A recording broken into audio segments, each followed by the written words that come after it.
everybody. Happy Saturday. So I see most of you are watching from Facebook. So give a hello if you're watching, just so I know you're here.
So I'm gonna get started by playing Bluesette. That was one of the ones that was requested. So if you guys can see the chord changes here on Bluesette,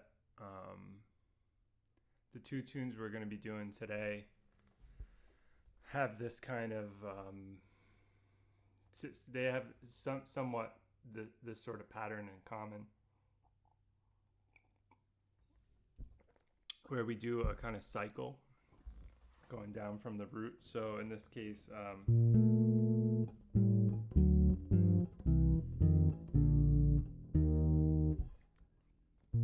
we start on the major, and then we go down a half step to the chord that's built on the 7, but we're going to make it a 2-5. So that's the A half diminished and the D7, and that moves to G minor. And then this is a 2-5 as well. These are all 2-5s. They all tonicize where they're moving to. Then it gets to the 4, and we play a 2-5 here as well. Right?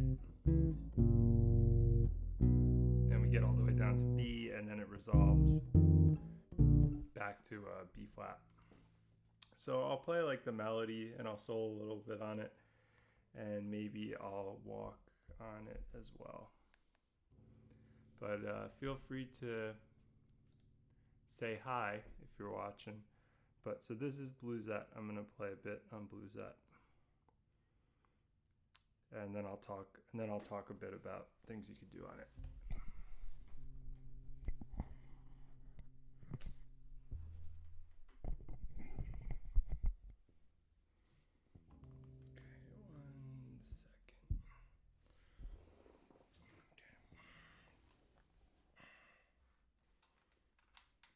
Need to move this speaker.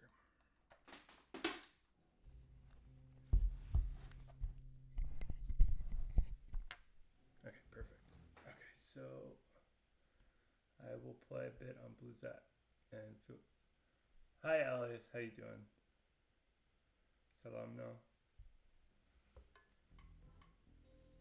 Oops, this is not playing through the correct audio. Okay.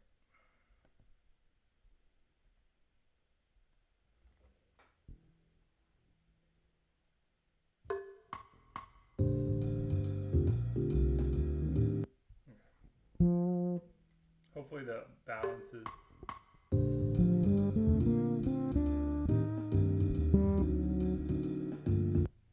Sorry, so before I start it, Alice had a question. Okay. Let's see. So Elias's question was,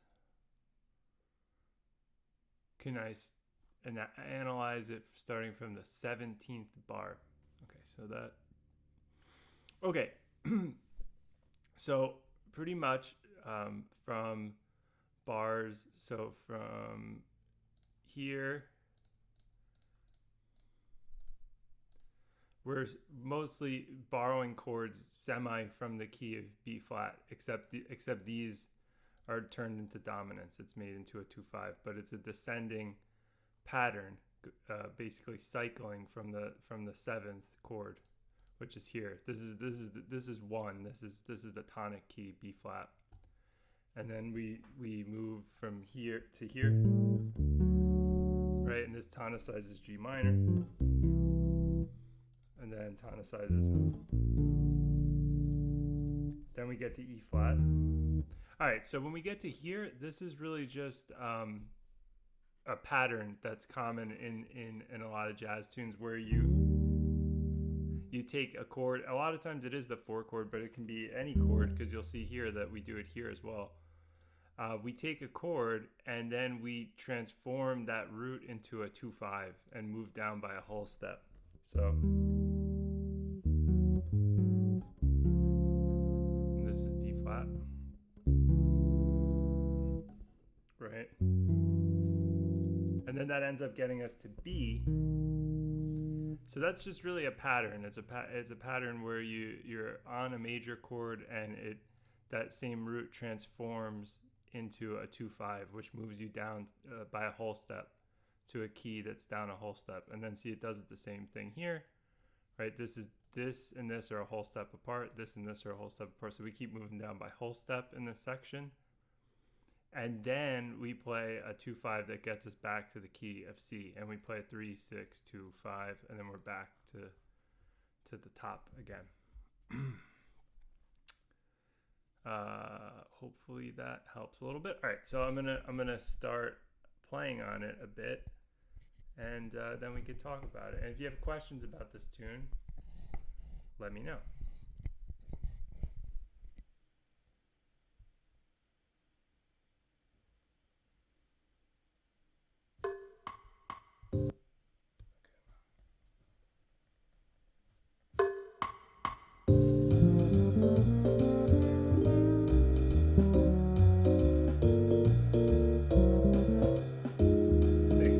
I think the background track audio is a little too loud.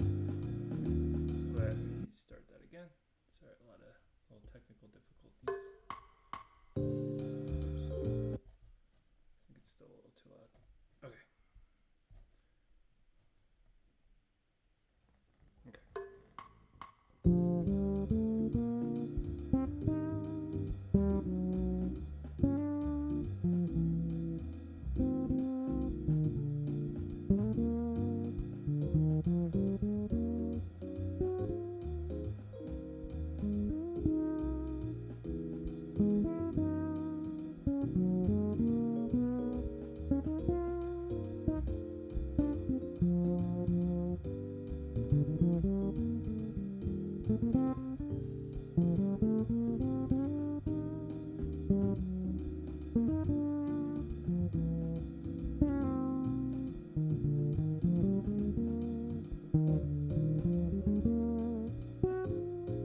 That's a bit of soloing on Bluesette. Okay, so that's a bit of me soloing on Bluesette. I'll walk a little bit on it now too. So I'll switch the bass off on the play along. And is the balance okay between the bass and the play along? For anybody, the volume balance, the play along track and me, is it similar?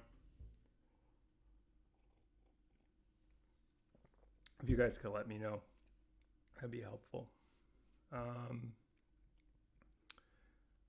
Okay, so I'll do some walking bass as well.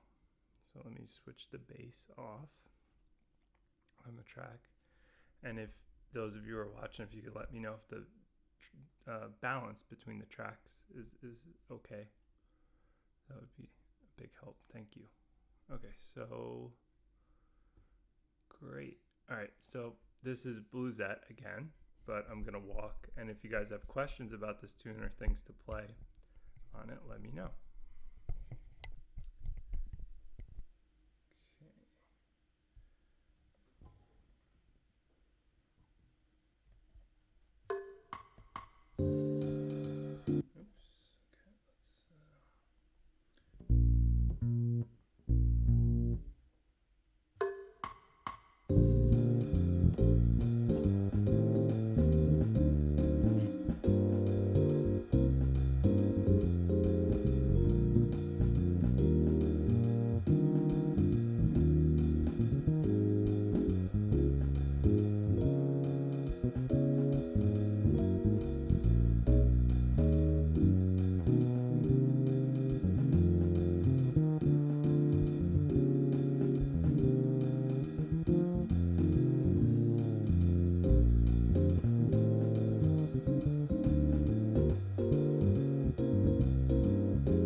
That 1 second. I'm just gonna do a couple chords of walking.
so that's a little bit of walking on the tune.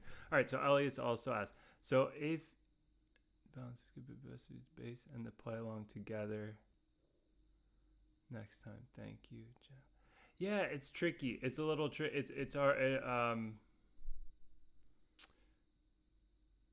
it's I need to figure out how to get the direct audio from my PC, but for right now I'm having to play the play along on a separate speaker and I'm actually playing it from my phone. With the streaming thing I'm using, I'm having trouble figuring out how to grab the audio from a third source. I have a mic to talk, and then I have the bass, and I don't know how to grab the actual PC audio. But so, and if I use the speaker from the computer, it'll feed back. So I've been using a separate speaker. But if the balance is good for now, we'll work with this today. So, all right. So Elias's question was, so if it makes 3-6-2-5 from bar 19 to 22. Does that mean that it modulates to 5 keys, which are B flat, E flat, D flat, B, and C? Yeah, a little bit. Like good question. So Elias's question is about here. So he was saying this section is like, I would say there's even more than that, Elias. So this is in B flat, right? But anytime we have a dominant chord in one of these jazz pieces, that's something to look out for, that there's a brief, what we'll call tonicization. So the tonic moves. Whenever you have a dominant chord, it sets up kind of a new home key. It might be temporary. It might not be a permanent place, but it'll set up a temporary tonic. So we get a temporary tonic of G minor, right? Because we get this 2-5. We get this 2-5 here that sets up G minor, right? And we get a 2-5 here that sets up E flat. So we get another tonic. So we have B flat major, G minor, then E flat major, and then another 2-5, right? That sets up D flat major. So we're now at 4 different tonics we move to. Then this 2-5 sets up B major, so 5 different keys. And you're kind of right here. There's a brief tonic. If you play this as a G7, it briefly tonicizes C minor. So it's like it kind of goes to C, but it's sort of a C minor that ends up being like a 2-5. So it's sort of.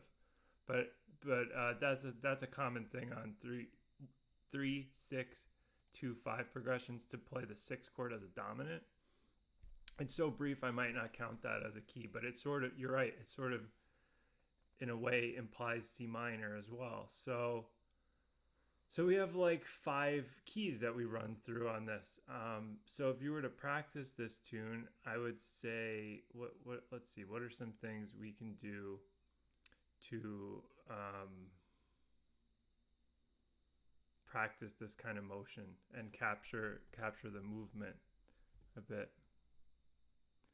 Sounds good here, but the chords can't be seen from the screen. Oh, hi, Lena. How you doing? Amari, do you mean that the you guys don't see the you can't see this? The real book chords?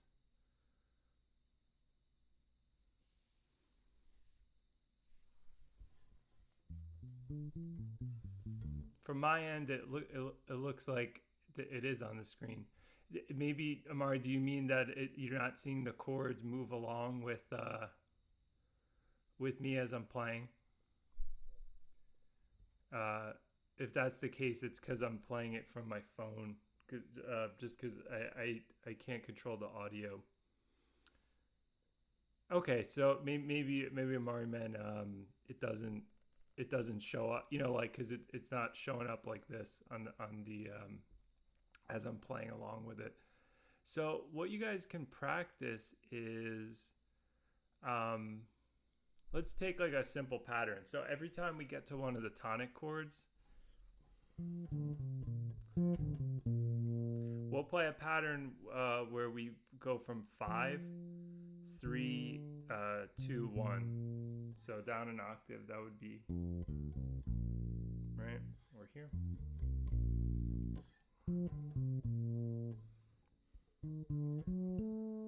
And let's see, on the 2, 5, let's see, what can we play to set this up?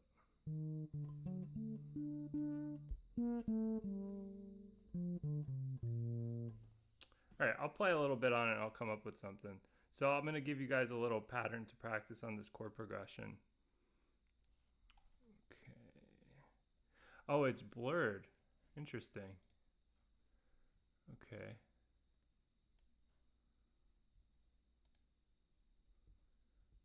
Huh. I'll try to fix it. I'm not an expert with the streaming stuff yet. You might want to maybe even reload the stream from your end if that helps. And you know what? Instead of playing a pattern, let's first do something even simpler than that on this tune. We're gonna do a guide tone line, which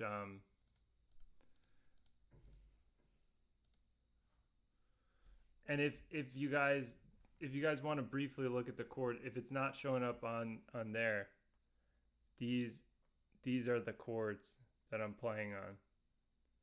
So maybe write them down for a second.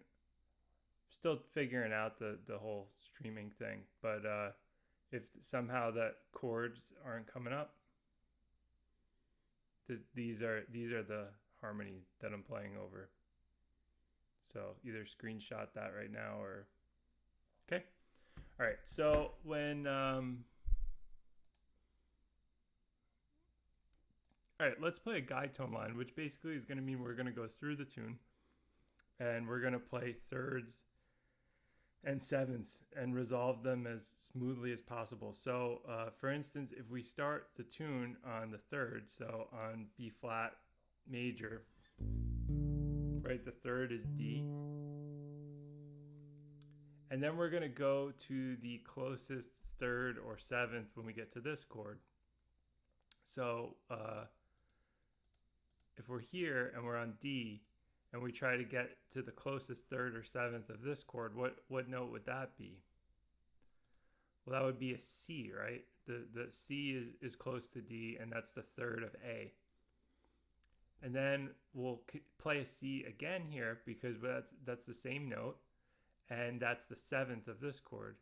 And then we'll move to B flat, which is the third of this chord, and also the seventh of this chord. So you'll notice for 2/5s, if we start on the third becomes the seventh in the 2/5, right? You'll hear it when I play along with it. And then same thing here, B flat and B flat. That's the third here and the seventh here. Then A flat, which is the third here and the seventh here. And then the third here, G, right? Then G flat, which is the third and seventh here. F, which is the third here. F flat or E. E, we'll switch our mind to thinking of B instead of C flat. So B, so this is E and E, right? Third, seventh. D sharp, which is the third here. Then E flat, which is the third and seventh here. And then F, E flat, okay? So let's hear what that sounds like. That will guide, if you're trying to make melodies or solos over things, the guide tone line is a great, it's a great device for kind of getting your mind into destinations. What do I mean by that? Like goals for what you play in your setup, places to land on the chords. All right. So so this is the guide tone line starting on the third. So on D, on B flat.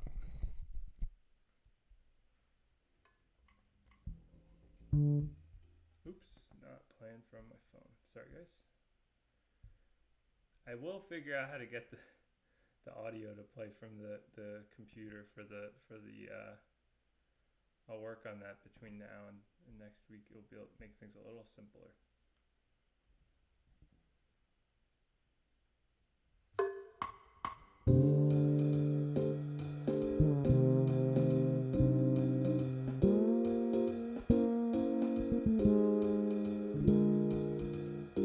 Let me just include the bass, and I'll play it up in the higher octave.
Now let's do the opposite one and then talk about it and talk about how that can sort of influence how you make melody lines, how you make solo lines on something like this. So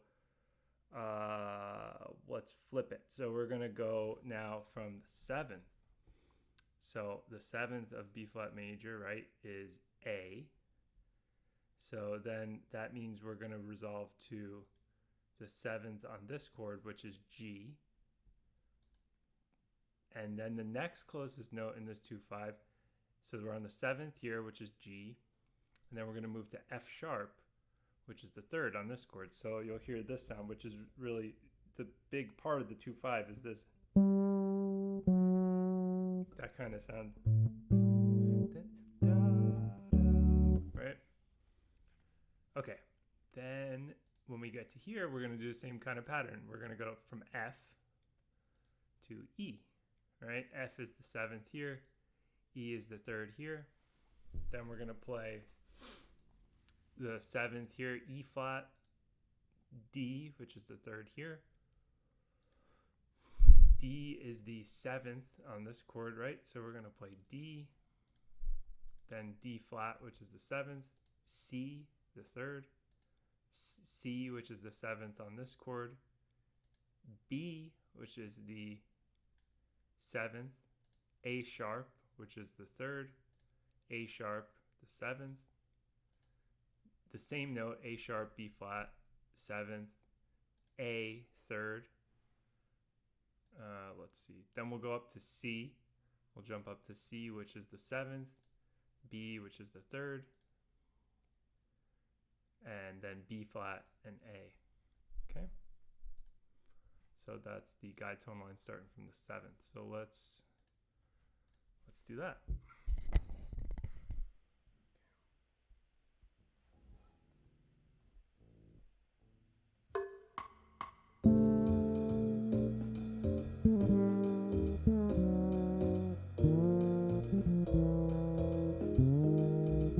I'm going to go up to octave.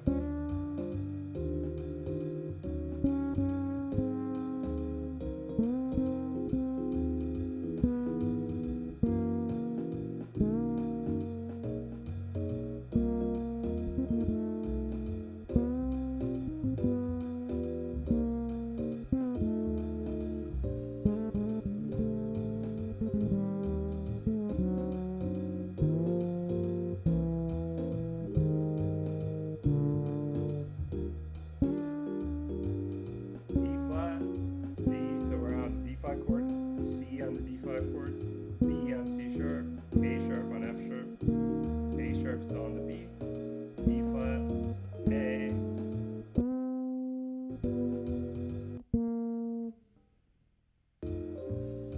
Oh, okay. I don't know why that cut so what does that do for us? This guide tone line. Well, it's something to practice so that you sort of hear those resolutions within the chords. If you practice that, you'll sort of hear what the point of all these 2/5s are. You'll hear the resolutions within them, but it gives you little kind of destinations for your lines to end up in. So I'm going to now play the same guide tone line that I just played, the 7th one, but I'm just going to add like surrounding simple little melodies with surrounding notes, but I'm going to make sure that I continue playing the guide tone line, but I'll just play simple notes within the scales nearby, but continue to keep resolving the guide tone line. So again, this is the 7th guide tone line, but I'm just adding a little just ornamentation, you could kind of think of like that, like just some extra notes.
Same thing from the 3rd guide tone line.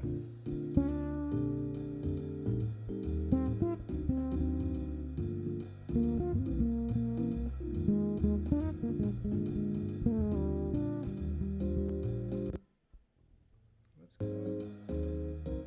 Oh, sorry guys.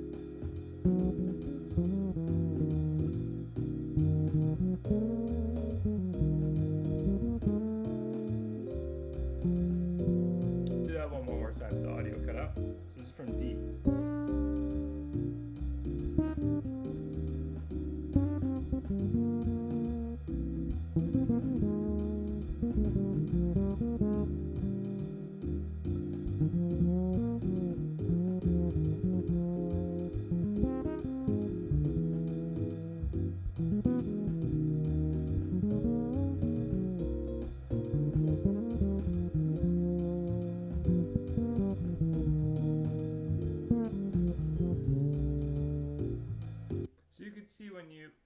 So you can see with just those, it adds,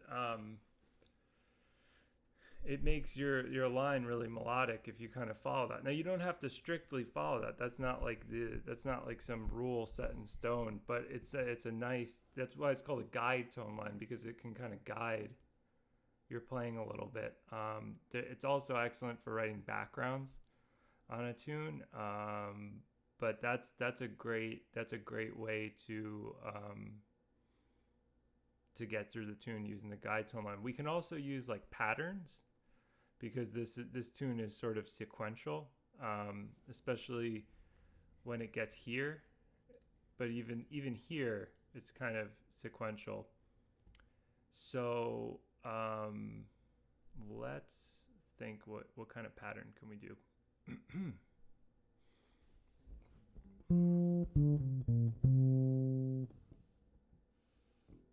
Let's see.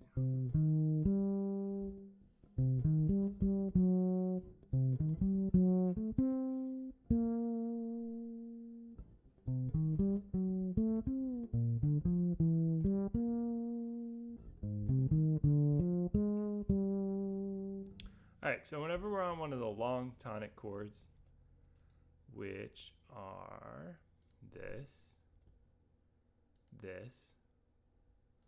these, the ones that are 2 measures, we'll just do a simple pattern of 5, 3, 2-1, some kind of, you know, I'll see what rhythm I'll use once the track starts, but it'll be the notes related to the chord would be 5 3 2 1. So 5 3 2 1, like pentatonic scale. When we get to any of the short 2/5s, we're gonna play a simple pattern where we go up from the third. So we're gonna go, let's see. Let's see.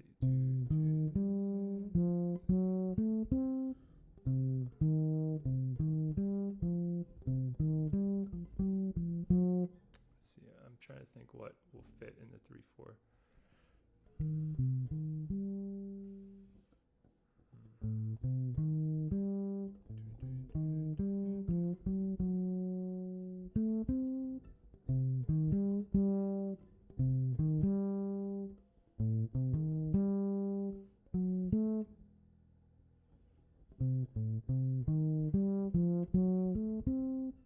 Okay, so we're going to start on the third and play like a kind of broken arpeggio on these. So this is on the A, and then I'll show you what the pattern would be like if we put it other places. I'll play it in multiple octaves too. Let me put the light on here as well. Okay. Okay, so okay, so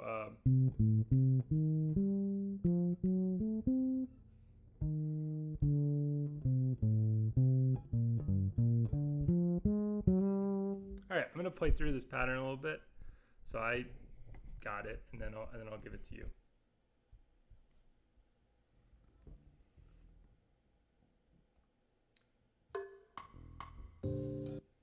Just playing on the correct thing. Okay.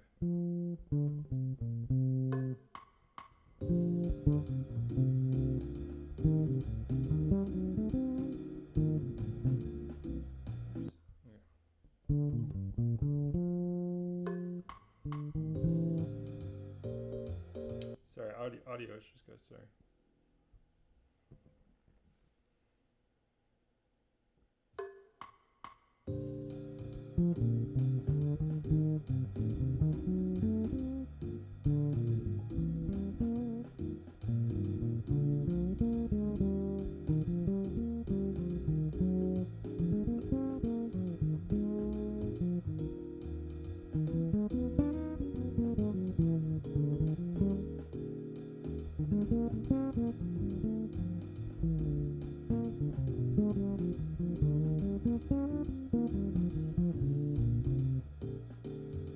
So let's make it even simpler. Actually, let's do something a little simpler. Let's do.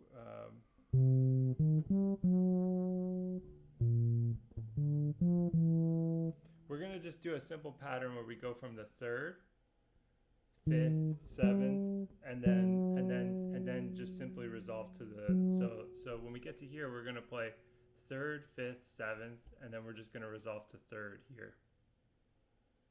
And then third, fifth, seventh, resolve to the third. Third, fifth, seventh, resolve to the third. And then, ooh, headphones are a little tight. Then when we get to here, we'll play a 5, 3, 2, 1 pattern. So that would be B flat, G, F, and E flat. And then same thing here. When we get to here, third, fifth, seventh, third, then the 5, 3, 2, 1 pattern. So we're just going to kind of take a pattern through all these things. So all the tonic-sized things will play a sort of 5, 3, 2, 1 pattern, and then any of the short 2/5s will play a 3, 5, 7, and then the third. So in this case that would be C, E flat, G, then F sharp. Then here it would be A flat, C, E flat, D, right? Then here would be G flat, B flat, D flat, C. Okay, you get the idea? Okay. All right. So let's hear what that sounds like.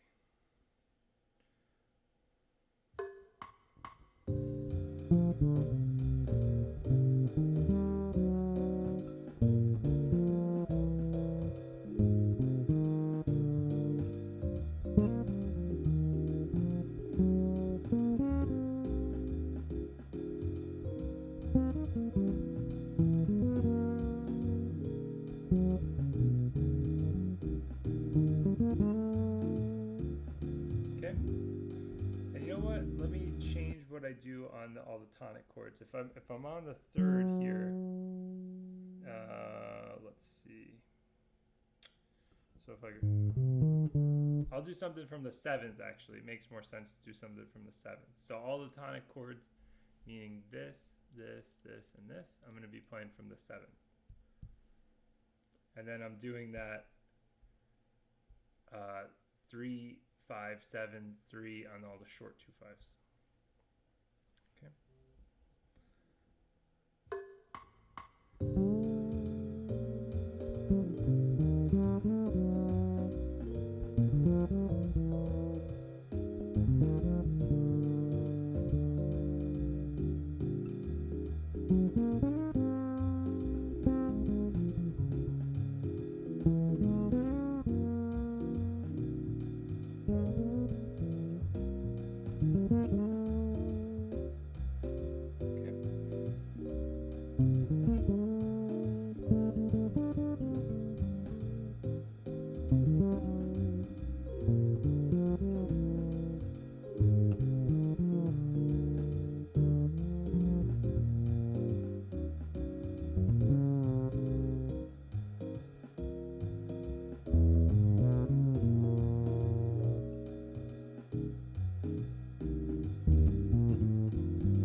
There's a pattern, so just doing the arpeggio starting from the third, resolving to the third of the second 2 5. So that's something that you could practice on this tune. I'm gonna play one more time through it just a bit if you want to capture some stuff that I play on it, and if you have any more questions about this tune. But that's the basic, when I'm soloing on it. That's the basic approach. And if, for walking, it's the same as other tunes, except it's in 3/4. So if you play a broken 3/4 feel, a lot of times you'll have like dotted quarter notes and things like that. All right, so I'll play on the tune one more time, and then we'll move on to Blues for Alice. That was the other tune we were going to work on this week.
Bluesette. So any other questions about that one? Any questions about 3/4? The chord progression, the tune, because we're going to move on to another one, Blues for Alice, which is kind of similar. It starts with almost identical sequence, but just in another key, and in 3/4, and in 4/4. Sorry. So, any questions? If not, we'll switch it up and we'll move on to Blues for Alice.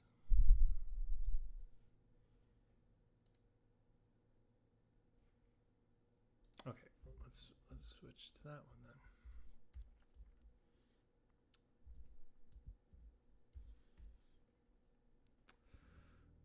Okay, Blues for Alice. So we're now on Blues for Alice. Okay, the thing about, so what do you notice right away? It's similar, right? It's similar to the progression that we just did on Bluesette, except it's in 4/4, and this is based off of 12-bar blues. This is a type of blues, and in fact, it's even called a bird blues. This is a Charlie Parker tune, obviously you can see, and this sequence is its own kind of form. And it's called a bird blues, where it does this.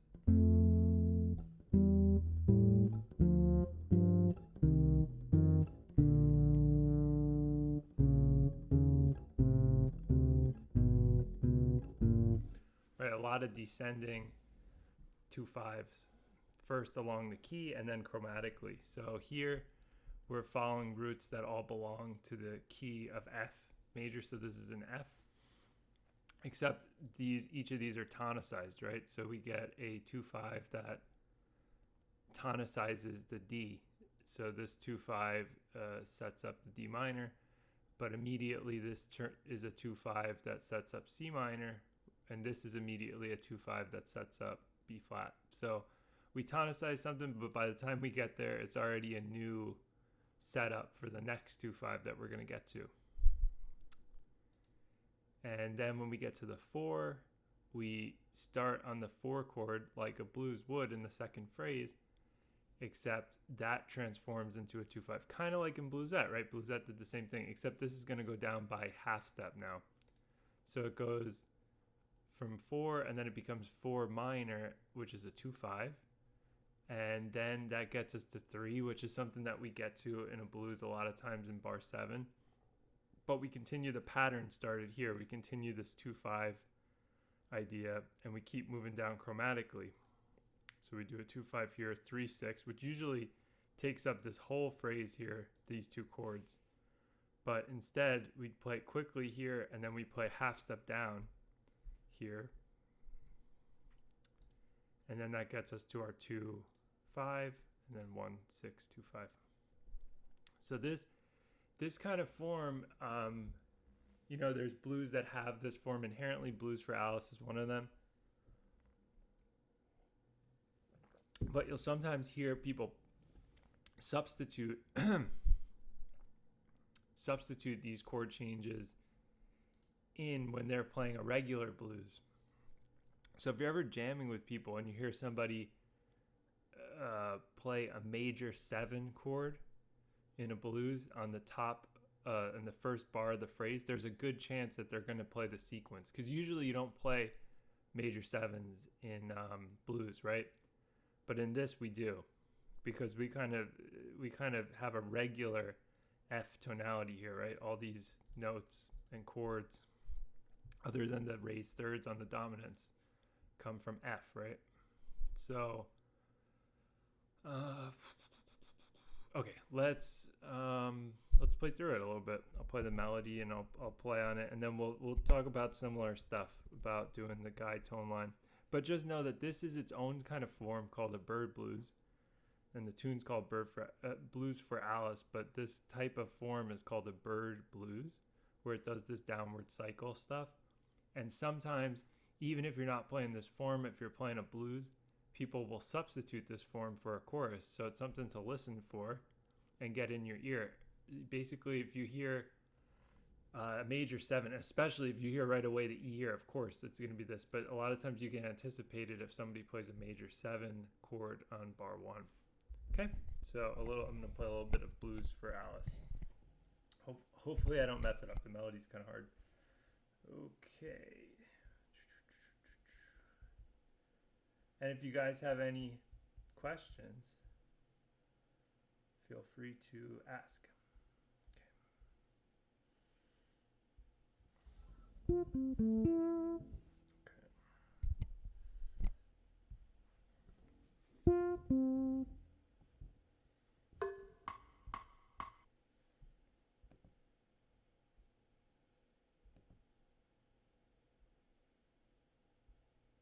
little bit faster.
that's a little bit of playing on that tune. And again, you see a lot of I'm playing a lot of similar types of phrases with bluesette, right? Because we have all these quick descending 2/5. So you're playing a lot of phrases where a good way to capture the motion on this tune is to play phrases where you kind of play like third phrases that have the guide tone line embedded in them, so that you get that seventh to third, seventh to third, seventh to third. That if your phrases have that in it, you'll capture the motion. You don't have to always play that. You could sort of play over it, but if you play that, it definitely captures the moving tonicization in it. So let's practice the same thing on this one, right? So let's do the guide tone line. The one that's really useful on this would be from the third. No, sorry, from the seventh. So if we start from the seventh, so that means from E on here, that's the seventh here. We would move to the seventh on this chord. So E on this chord, D Re, D C sharp, right? Because D is the third here, then C sharp's the D is the seventh here, then C sharp's the third. Then you would play C seventh, so C B, right? Seventh third. And then you would play B flat A, right? Seventh third. Then A flat G, right? Seventh third. See that pattern? If you land on the seventh on the 2 chord, you get this nice resolution to the third. Okay, and then let's see. Here on the A, we have G to F sharp, right? So 7th third. Then we have A flat to F, 7th third. Then F to E, 7th third. And E flat, let's see, E flat, F sharp, F, E. We can do something like that. Okay, listen to what that sounds like, because that's sort of what I'm aiming for when I play these phrases. And then I'm really just thinking about like scales and arpeggios and stuff to like fill it in. But this is the big picture stuff I'm thinking of. All right, so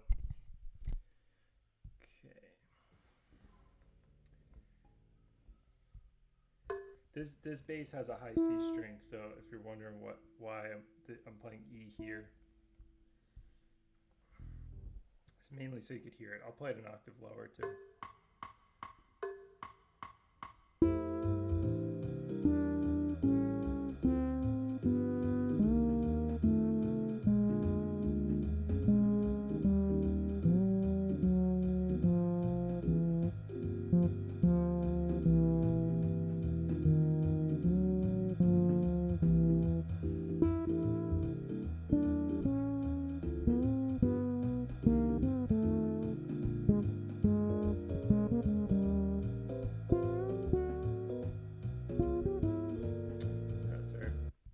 Sorry, I'm going to play it up an octave, that part.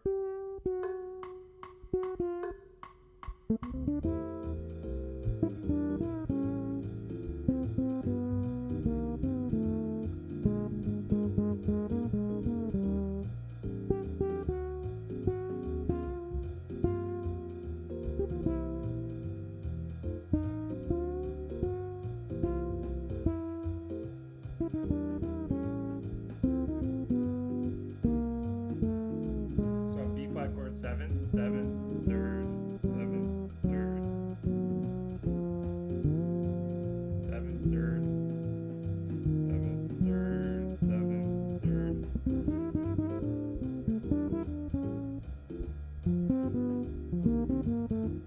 All right, now I'll do the same thing. I'll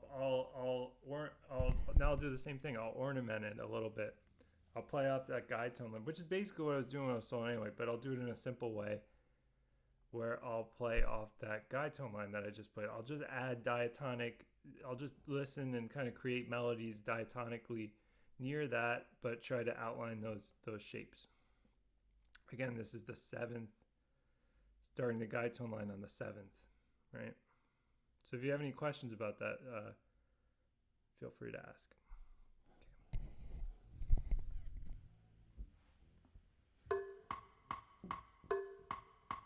Okay.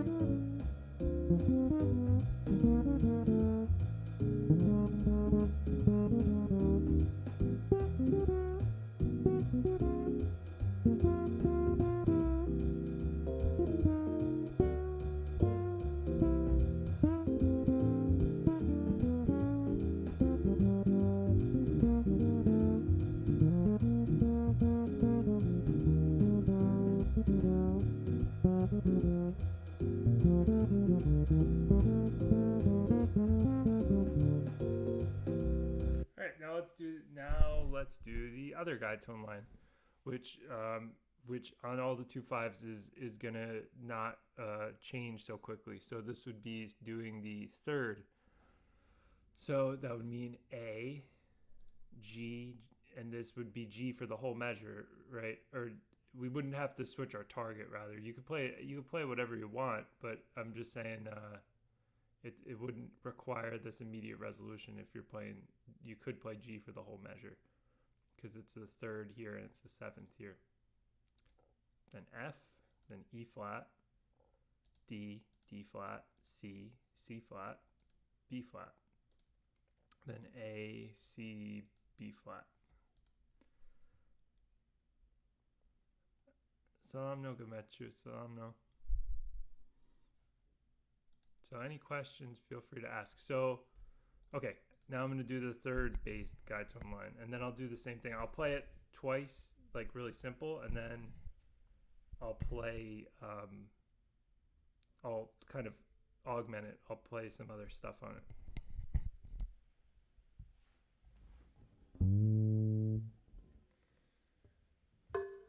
So it starts on A, right?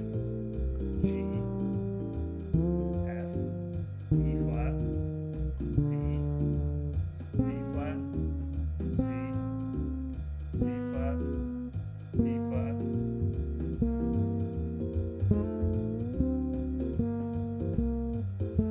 Simple again. G, F, E flat, D, D flat, C, C flat, B flat, A, C, B flat, B flat. Now augment.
Okay, so Metru, to catch up, we are working on a tune called Blues for Alice. Hopefully you can see the chords here. This is a tune with different chord changes, and we're working on a concept called guide tone lines, which is something to help the direction of your solos, where you resolve the thirds and sevenths of the chords. So we started the whole tune where we went from the seventh, so like E, D, C sharp, C, B, B flat, A. Someone could private message him and maybe explain. I know you guys know each other, a lot of you. So yeah, and basically, and then we did the reverse of it where we went from the third. Okay. I'm going to do a walking line on this as well because I haven't done that yet, and you could just listen to some of the patterns you could play on this kind of chord progression of walking. Okay. All right, so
bit of walking on it.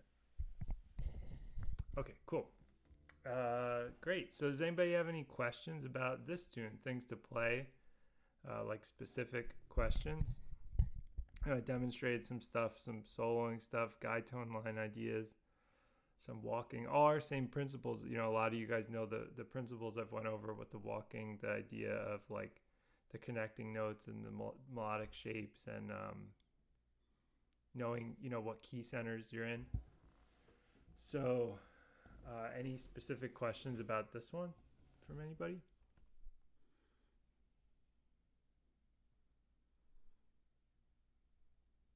Hi Alazar, how you doing?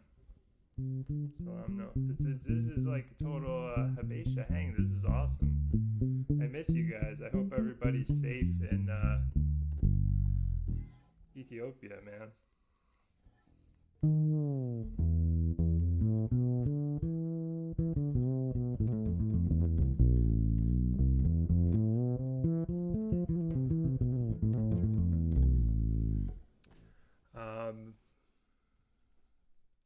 Yeah, any questions about this one? Because we've been now for like an hour and 15. I'll probably go for a little longer, and it doesn't have to be about these tunes too. And also, you guys can suggest topics for next week.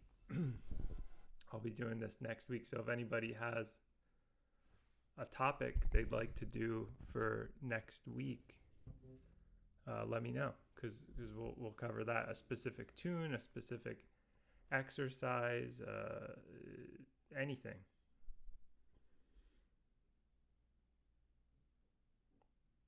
And yeah, anything about what we went over today with Bluesette and Blues for Alice, this kind of chord motion, how to play on it.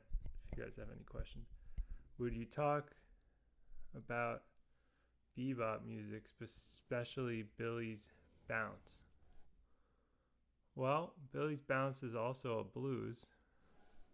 What about?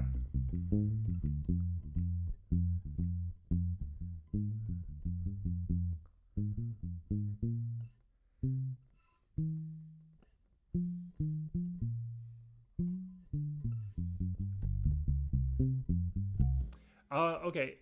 Are you doing the same song or different? This song's a little than earlier. Okay, so a few different questions. All right, so first the question was about... Oh, good. These are all great questions. Okay, nice. Thanks, guys. Yeah, this helps a lot when you guys ask questions. It gives me some direction on what to tell you. Great. Thank you. Okay, first off, simple, Amari. This is a different song. It's similar. That's why we're doing this one as well. So first we did Bluesette, which was a 3/4 tune. We're now doing a Charlie Parker tune called Blues for Alice, which uses a similar chord sequence. It does descending 2/5 kind of chord sequence. So this is a different song than earlier. Elias asked about bebop music, specifically Billy's bounce. We can maybe go into Billy's bounce next week. We could talk about the blues. So yeah, I could talk more about that next week. If you want to know right now, Billy's bounce is a blues, similar. Like this was a blues today, but it has a more conventional chord progression. It's more of the typical kind. This is less typical what we did this week with Blues for Alice. Billy's bounce has a very typical blues form. Cool. Yeah, we can do Billy's bounce next week. So that's one of the tunes, guys. We'll do Billy's bounce. If someone wants maybe to do another blues, maybe we could focus on the blues next week, the more simple blues. This was a more complex blues this week with all these chords and Blues for Alice. So we can do Billy's bounce, and you know, if you guys pick another one, you could let me know. You could always private message me or write it down right now. All right, so the other question was from Gamechu. Yeah, so you're using passing note and seventh for the walking bass line. Okay, so the guide tone thing that we did was, and this maybe will also, well, sort of. Okay, great. Oh man, all these questions, awesome. Okay, So first I'll do Geometri's question. So you are using passing note and seventh for the walking bass line. Yeah, sort of. So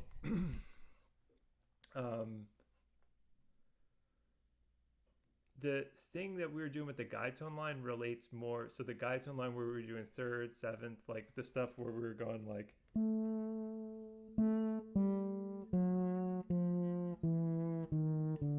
that's more of a mindset to have when you're soloing as like goals, like places to land in your soloing. When I'm walking on this, I'm mainly trying to get to the roots of the chords, especially on the downbeats. And I'm basically using scalar motion and arpeggio motion and making sure that my resolutions are by step. So if I played something really simple on this to start, so let's see, what if I went,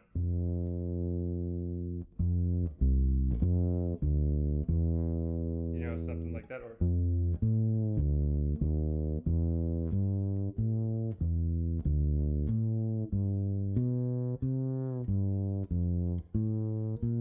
just all those kinds of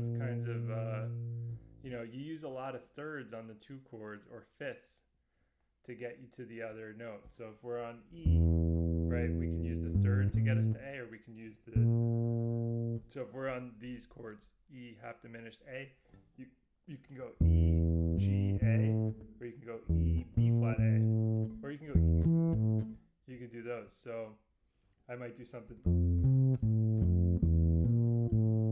something like that.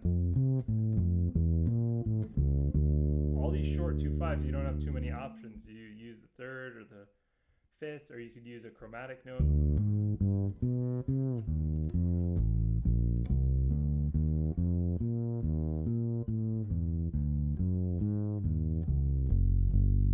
Right? Things like that. So sort of. I don't use the seventh too much though for walking bass lines. I mostly am trying to play phrases where I land on the roots. And all these short 2/5s, I would recommend playing. If you want to land on roots, I would recommend playing like root, third, root, or root, fifth, root. And you could play seventh, I guess, but you would resolve to the third if you played the seventh. So if you went,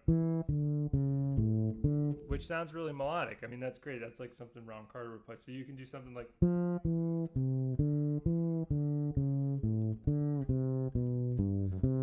which also works. That's if you played the seventh, you would usually resolve to the third of the 5 chords. So if we went like F,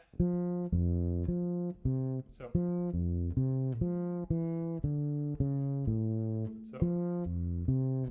E, D, C sharp, A, D, C, B, G, C, B flat, A, F.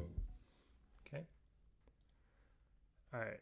Hopefully that makes sense. So that's one way to use the seventh. If you want to use the seventh, then in these short 2/5s, then you're going to have to play the third on the strong beat of the 5 chords, which is fine. It sounds good. It's a nice way to change it up. Okay, and then Caleb's question is, what is the difference between tonal center and guide tone? How are they related? What is the difference between tonal center and guide tone? How are they related? Okay, tonal center means what key we're in a given time frame, a given space. So like, for instance, this song, you need to look with a microscope, and then you need to zoom out and look at the whole thing too. So for instance, when let's go back to Bluesette, because it doesn't have dominant chords as tonic, so it's a little simpler. Let's go back to this one. So in Bluesette, right? We know that this song is in, B flat, right? If you look at the whole thing, you get the picture that, oh, okay, at the end of the tune, it does this 3-6-2-5. There's a B flat at the top of the tune. Okay, it must be in the key of B flat.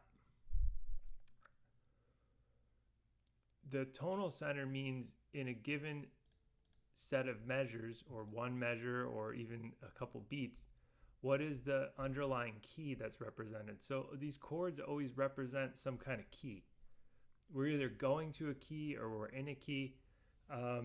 So in the beginning of this tune, for instance, these first two measures were clearly in the B flat major scale.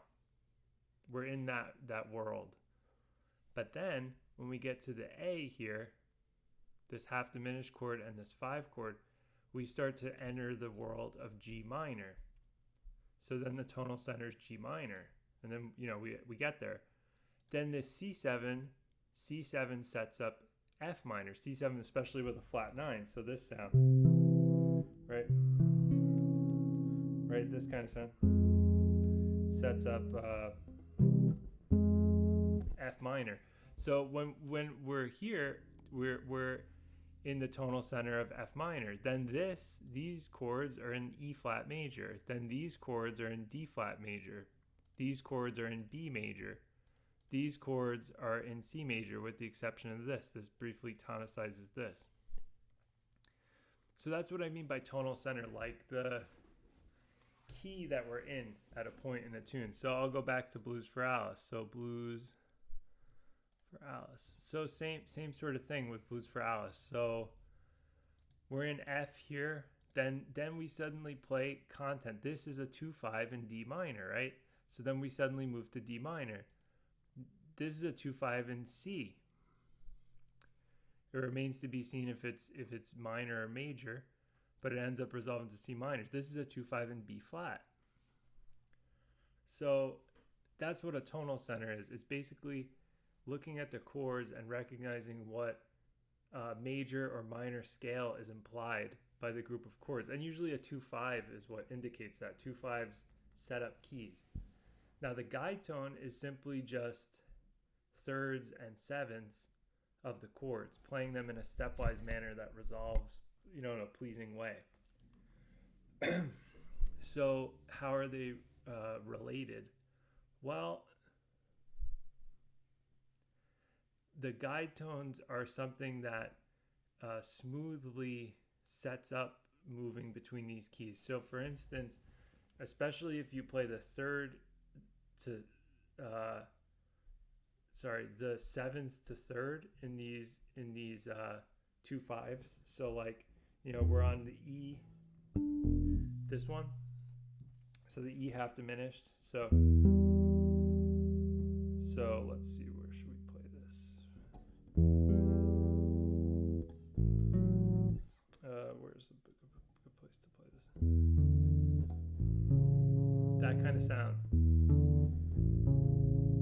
Right, that guide tone really sets up that we're going to move to D minor.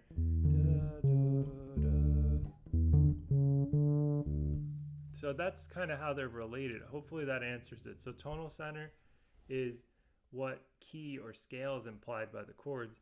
Guide tone is simply a device to make moving between keys sound smooth. So, and also it's a good, guide tone is a good way to outline the important resolutions between the chords in a progression. Okay? All right, so Nati asks, what is the difference between Bird's blues and 12-bar blues? All right, well, if you guys remember what the 12-bar blues is like, this is a bit different, right? It already starts on a major 7 chord, right? Starts on a major 7 chord, which, most blues start on a dominant chord. Then it goes down this sequence. We usually don't have this. A lot of times we land on the 4 chord in this measure. Instead, we're going from the 7th in the major key and building 2-5s and going down. Then the rest of it, in a way, is similar to a lot of blues. You will sometimes see this, although this is a little different. You don't always see this. And then this is a bit different too. We get to 3 here, but we do 3, 6, and then down a half step here. So that's what this looks like. The typical, let's see, let's put this in F.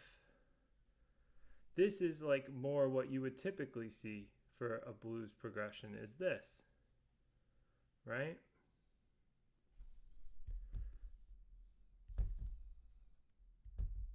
This is more typically what you would see.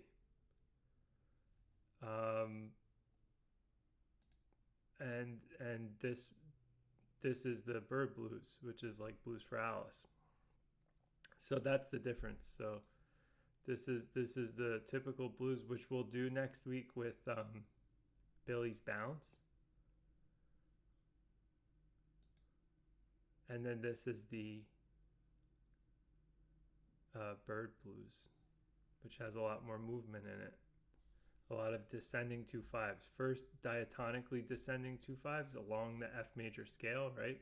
F, E, D, C, moving down the F major scale. Then a bunch of ones moving down by half step until we get to the 2/5 that's in our home key of F. So that's the difference. Hopefully that answers your question. So this is the basic blues. Look, dominant chords. This is the Bird Blues. A lot more chords, a lot more 2/5s. Okay. Any other questions?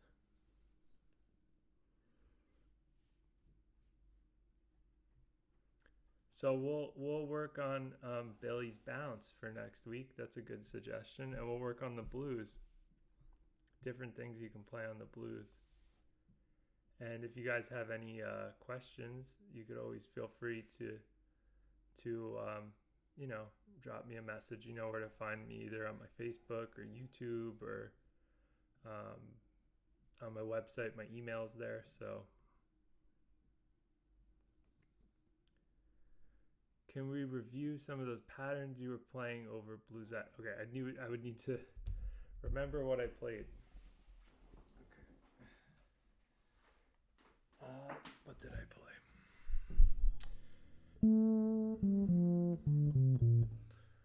Okay, so the question from Mike was, can I review some of the patterns I played? Okay. I think my speaker's messed.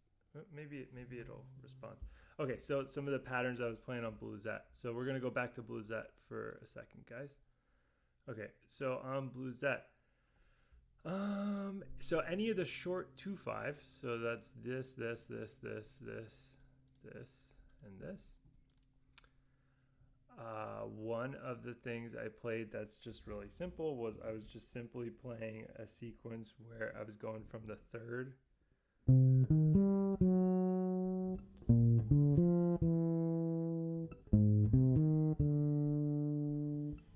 and then on the and then on the okay, this is my speaker might be back online. Let's see. If not, it's okay. I'll try to do it from here. It might feedback a little bit. If it doesn't, let me know.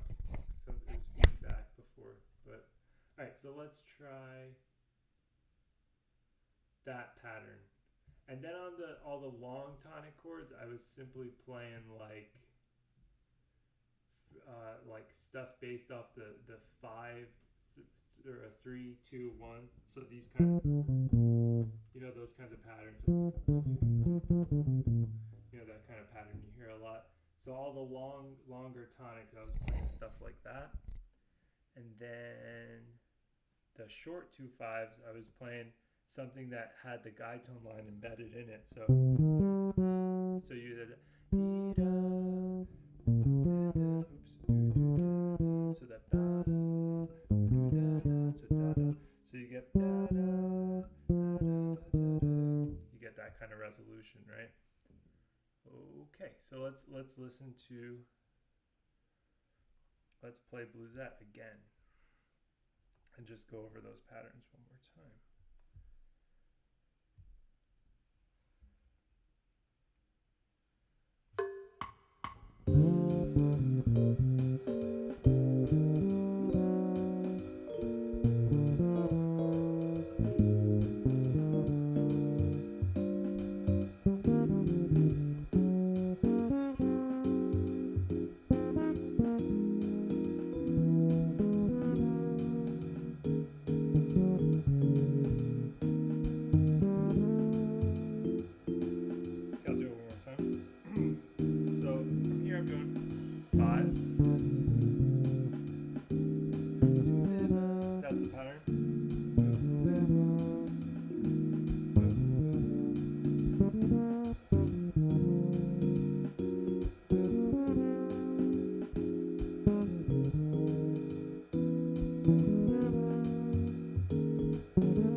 one example of a pattern that we can do.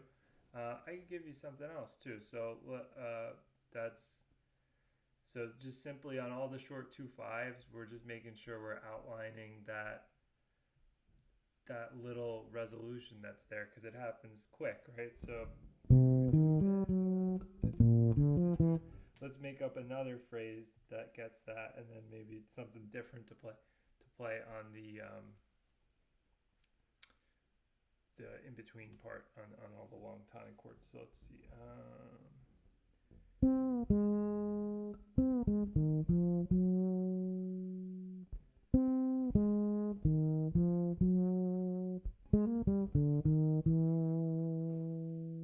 All right, so I'm gonna go from the I'll do the reverse. It'll be basically the same thing, but instead I'll go from the third higher and kind of go down. So let's see how we do this.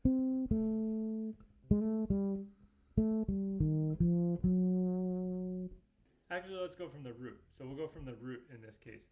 So instead, this pattern, every time that we're on one of the long tonic chords, we'll play like more or less from the 7th, which will allow us to play from the root here. And we'll do a descending arpeggio that will resolve to the 3rd. So all of these, so for instance, something like this.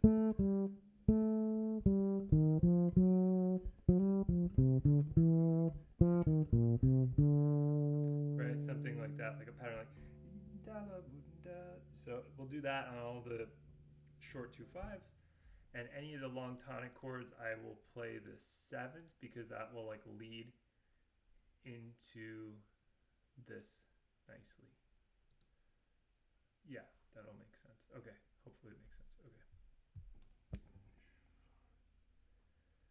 So just one more variation of it, sort of similar.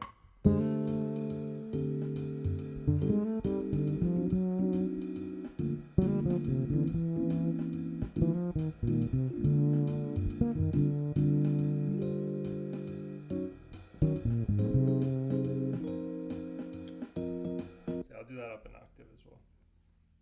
Just one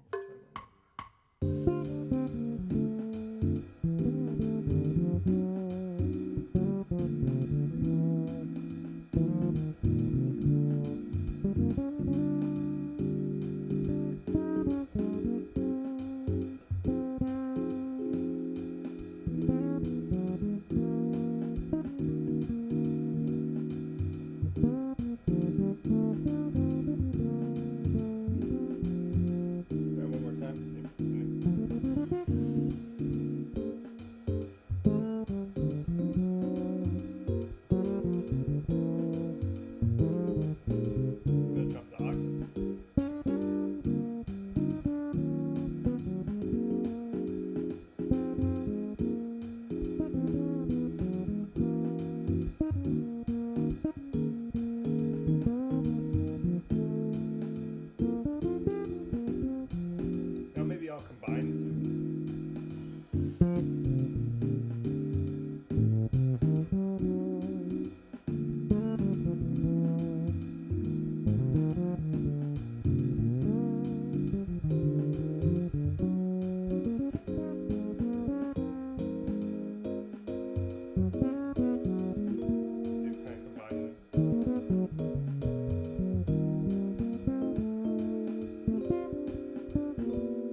kind of just, again, trying to outline that movement to the 3rd on the dominant chord is really trying to move to that 3rd on dominant chord is helpful. It kind of zones in on what's really going on in the tune, all the little movement. Cool. All right. Yeah. Thanks, Mike. Thanks. So good questions from everybody, and it was fun hanging out. So next week we'll do Billy's Bounce, and maybe I'll pick like another blues. We could focus on the more basic blues. So this week we did Bluesette and Blues for Alice. So I'd recommend listening to these tunes if you want to learn them more. Hear really great players play on them. And great, this was a lot of fun. So I'll see you guys next week, and we'll work on Billy's bounce and the blues. So try to, in between now, maybe just review the basic blues progression, which is like this. And I'll go over some substitutions, but at least get this progression in your head if it's something that you don't know already. I think a lot of you already know this, but and we'll do it in the number of keys. We'll do Billy's bounce, which is an F, but we'll do other ones as well. So, all right, thanks everybody, and I'll see you next week. And I think I'll stick with this time. It gives me a little more time to set up in the morning, the audio and everything. So we'll do 10 next Saturday. But in between, if you have any questions, feel free to drop me a message. And I'll see you guys next week. Thanks for tuning in.